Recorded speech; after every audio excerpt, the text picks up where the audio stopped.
අදත් වෙනද වගේම ගොඩක් ආදරෙන් මගේ channel එකට ඔයගොල්ලෝ පිළිගන්නවා. ඉතින් අද ඔයගොල්ලන්ට කියලා දෙන්න යන්නේ මගේ විදිහට රස පීට්සා එකක් හදාගන්න හැටි. අපි ඉක්මනට හදාගන්නේ කොහොමද කියලා බලමු. මුලින්ම මම කරන්නේ බෝල් එකකට මේ වගේ පිටි ටික දාගන්න එක. ඉතින් අලුතෙන් පැකට් එකක් ගන්න හුලං වැඩිච්ච පිටි ගත්තම හොඳට අපේ පීට්සා එකේ එන්නේ නැති වෙනවා. දැන් දාගන්නේ මද උණුසුම් වතුර. ඒ කියන්නේ අපි ඇඟිල්ලක් දාලා බැලුවොත් අපිට ඇඟිල්ල දාන්න පුළුවන් තරමට රස්නේ තියෙනවා නම් ඒ වතුර තමයි අපිට ඕන වෙන්නේ මේ අපේ යීස්ට් එක ඇක්ටිව් කරගන්න. මෙතනදිත් මම අලුතෙන් පැකට් එකක් තමයි යීස්ට් පාවිච්චි කරේ. මේ විදිහට යීස්ට් ටික දාගමු අපි.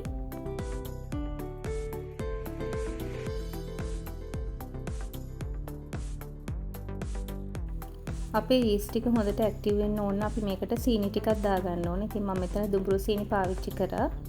ඊට පස්සේ අපිට ඔක්කොම මේ ටික හොඳට මික්ස් කරගන්න තියෙන්නේ.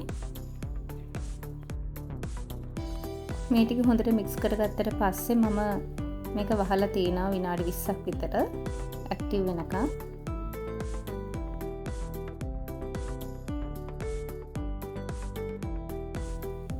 දැන් දාගන්නේ අපේ රස අණුව ලුණු ටික. ඉතින් ඔයගොල්ලෝගේ රස අණුව ඔයගොල්ලෝ ලුණු දාගන්න.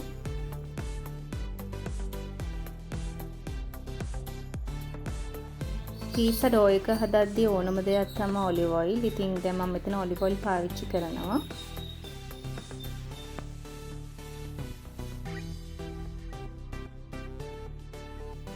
දැන් මේක අපි හොඳින් කලවම් කරගන්න ඕනේ.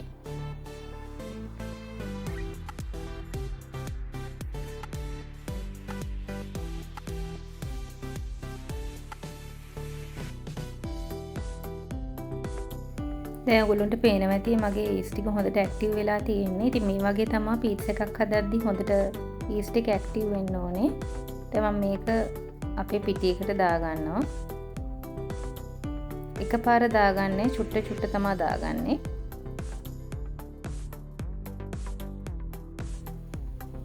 මේ ටික හිමින් අපි හොඳට කලවම් කරගන්න ඕනේ.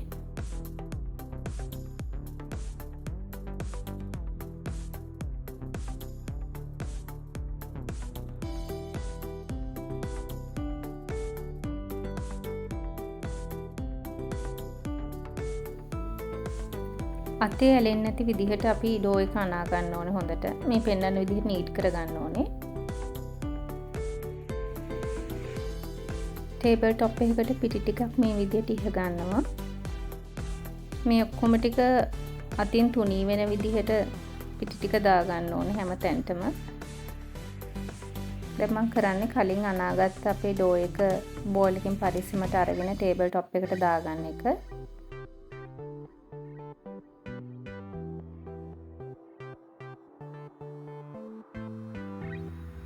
ඩෝ එක අනා ගන්න ඕනේ මම මේ අත පෙන්නන විදිහට මුලින්ම දකුණු අතෙන් ඇතුළට නවලා ඊට පස්සේ ආයෙ වම අතෙන් අනිත් අතට හදා ගන්න ඕනේ. ඉතින් මේ වගේ විනාඩි 20ක් විතර කරන්න ඕනේ. වැඩි අපි ඩෝ එක තද වෙන්න අනන්නේ නැහැ. එතකොට අපිට සොෆ්ට් විදිහට එන්නේ පිට්සා එක. ඉතින් අන්තිමේට මේ වගේ රවුමක් එන විදිහට පිට්සා ඩෝ එක හදා ගන්න ඕනේ. හදාගත්ත ඩෝ එක මම ආයේ කලින් බෝල් එකට දාලා තියෙනවා. මේක ටවල් එකකින් වහලා තියෙනවා තව ටිකක් හොඳට හැදිලා එන්න. පෑන් එකට මම තෙල් ටිකක් කලින් දාගෙන තියෙන්නේ. පුංචි ප්‍රමාණයක් තමයි දාගත්තේ. ඊට පස්සේ තව චුට්ටක් වැඩියෙන් දාගෙන මේකට චොප් කරගත්ත සුදු ලුණු ටික දා ගන්නවා. ඉතින් සුදු ලුණු වල චුට්ටක් වැඩියෙන් සුවඳ එනකන් අපි මේක ටෙම්පරාදු කරගන්න ඕනේ. සුදු ලුණු ටික හොඳට ටෙම්ප් වුණාට පස්සේ මම දාගන්නේ ටොමැටෝ සෝස් ටික.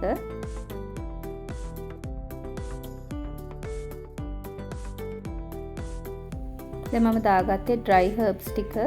ඒකට මම පාවිච්චි කරා ඔරිගානෝයි රෝස්මරි.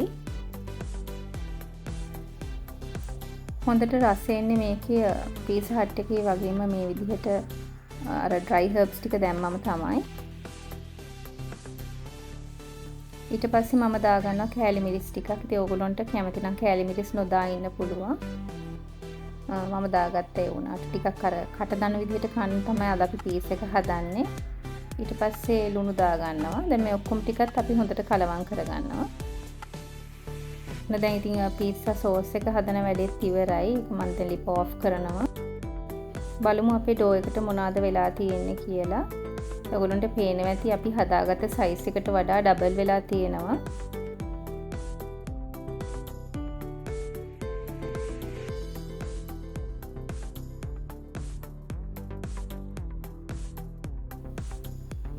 අපේ පීසා ඩෝ එක අපි පරිස්සමට ගලව ගන්න ඕනේ.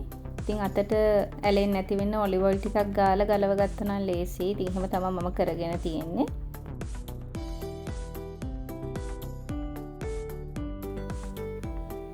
දැන් ආයේ අපි ටේබල් টොප් එකට පීස් එක තියෙනවා. ඊළ පොඩ්ඩක් නීට් කර ගන්න යන්නේ.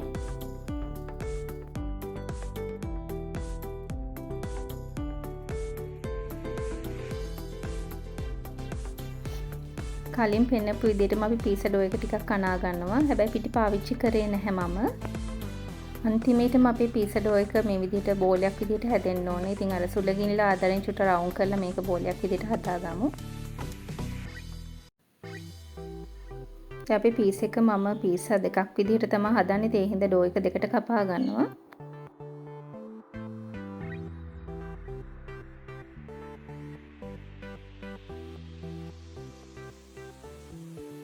ආයෙත් කලින් විදිහටම පීස් එක චුට්ටක් නීට් කරගන්නවා.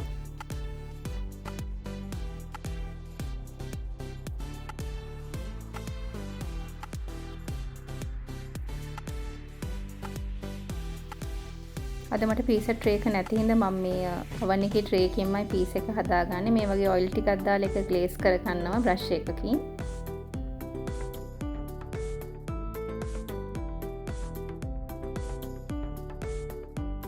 රවුමක් ඉන්න විදිහට අපි පීස් එක තුනී කරගන්නවා. ඉතින් ඔයගොල්ලන්ට කැමති නම් මේක කොටුවක් විදිහට වුණත් හදාගන්න පුළුවන් ට්‍රේ එකේ විදිහටම. ඉතින් මට ඕන සයිස් එකට දැන් මම මේක තුනී කරගෙන ඉවරයි. අපි පීස් එකේ තියෙන එයා බබල්ස් ටික අපි යවා ගන්න ඕනේ මේ විදිහට ටූත් පික් එකක් හරි ගෑරප්පුවක් හරි අරගෙන.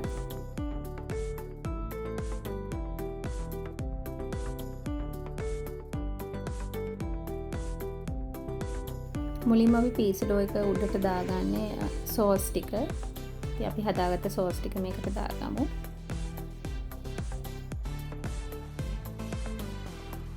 ඩෝ එකේ හැමතැනටම යන විදිහට සෝස් ටික ගාගත්තා මම.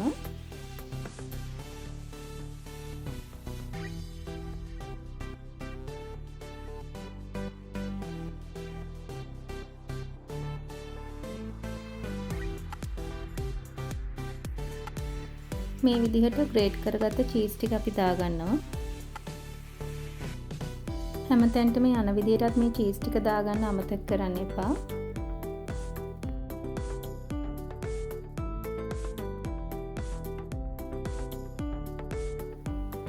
ඔයගොල්ලන්ට දැන් කැමතිම දෙයක් උඩට දාගන්න පුළුවන්. මෙතන මම මස් ටිකක් පාවිච්චි කරා. කලින් බැදගෙන තියෙන්නේ.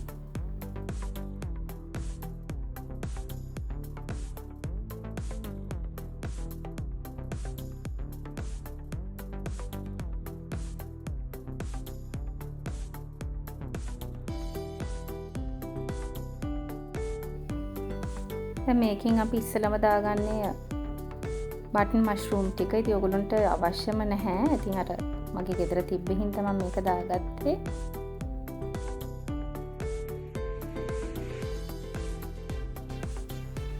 ඊට පස්සේ දාගන්න යම් කෝන් ටික. ඉතින් ඒකත් පොඩියට කපාගෙන තියෙන්නේ. ඉතිරි වෙච්ච මීට් බෝල්ස් ටිකකුත් තිබ්බා. ඉතින් ඒකත් මම පොඩියට පෙති කපලා දාගත්තා.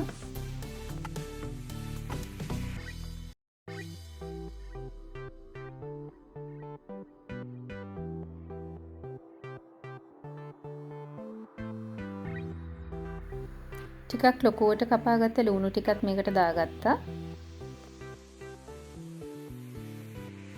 ඔන්න ඊට පස්සේ මම මේකට අමු මිරිස් ටිකකුත් දාගන්නවා. ඉතින් ඇට චුට්ටක් අයින් කරලා තියෙන්නේ. ඊට පස්සේ දාගන්නේ බෙල් පෙපර් ටික.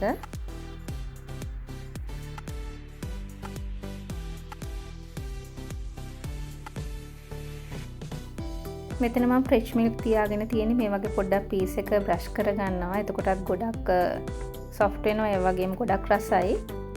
ඉතින් මේවත් අත්‍යවශ්‍යම දේවල් නෙමෙයි. අර ඔයගොල්ලන්ට මම පීස් එක රසට හදාගන්න හින්දායි මම කිව්වේ.